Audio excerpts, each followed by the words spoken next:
If you believe the hype, we're all going to be living out part of our lives in a vast online world called the Metaverse. For some of us, this is incredibly exciting. Maybe we read Ready Player One or Snow Crash and dreamed of something like that coming to life. But for others, this is the stuff of dystopian nightmares. And as for me, what I want to know is, will the Metaverse be a place that we actually want to visit? I recently got to ask this question to Metaverse pioneer Philip Rosedale, founder of Linden Lab, which launched the popular virtual world Second Life in 2003. Now, Second Life isn't a traditional computer game. It's a malleable social world where people play, build, express themselves, and put on wild events. In other words, an early draft of the Metaverse. Philip is one of the most insightful and thoughtful builders in this space. Here's his take on a metaverse we'd all want to be part of. The thing that I know now that I didn't know then was that living in a virtual world, and in particular, socializing with people in a virtual world, is not for everyone. I thought when I started Second Life that we would all have an avatar and that we would all conduct our lives partly in the real world and partly in the virtual world. And now, with 20 years of additional work and reflection, I would say that that isn't the case. And that's different than what I thought at the time. And I think really interesting for the current moment where we have, for example, Facebook trying to get all of us into a virtual world. If you really look at Snow Crash from different angles, one of the angles is it could be a kind of a dystopian outcome, right? Where the real world has fallen in some fashion and we're all stuck having to get by in the virtual world. Now, of course, I think, as with everything, it's complicated. And there are a lot of things in Snow Crash, and by the way, a lot of things in Second Life that demonstrate how wonderful virtual worlds can be for people. But it is a cautionary tale as well as an instruction manual. And yeah, I think that's really interesting to look back on.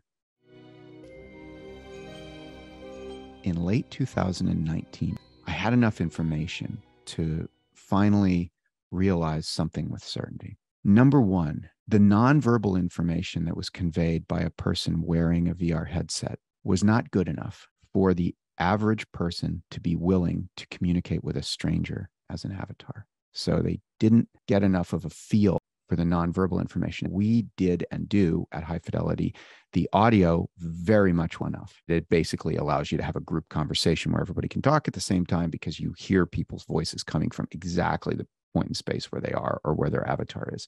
And that means that the audio feels virtually perfect. It's almost undetectable from standing in a room at a party or something.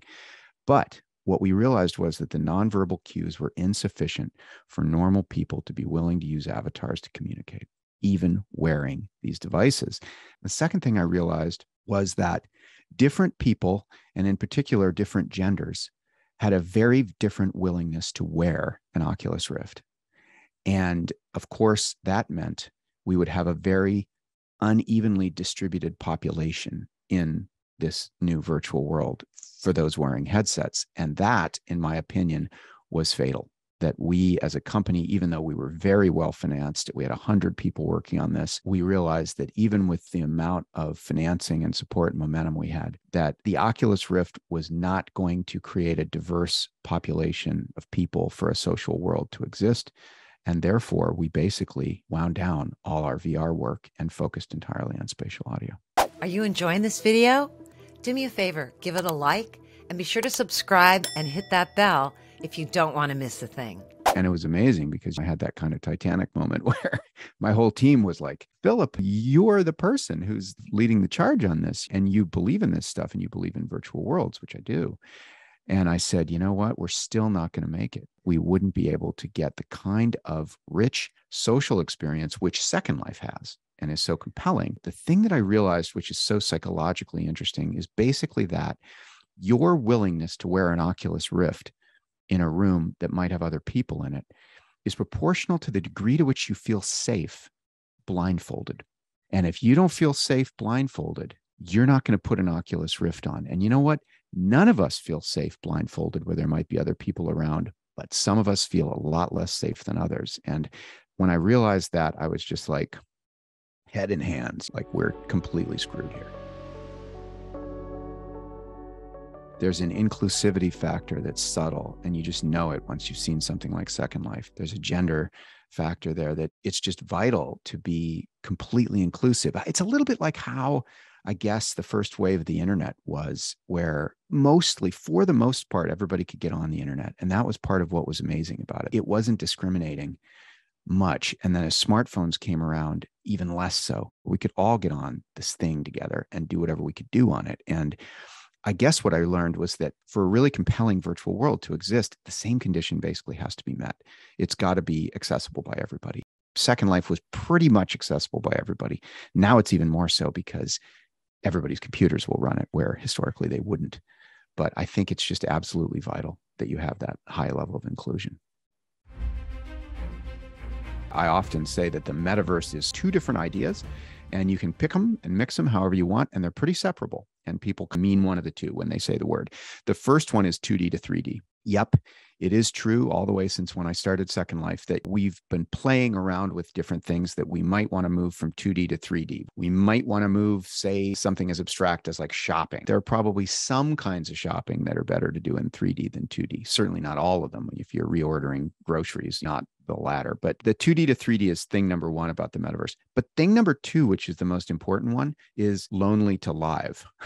So the internet today is not a place with other people. When we use the internet, we don't have anybody with us, right? When you're on a website, there's like 10,000 other people on the website with you, but you can't see them. If you look to your left and right, or you listen, they're not there. So you are alone on that website, even though you're actually not alone.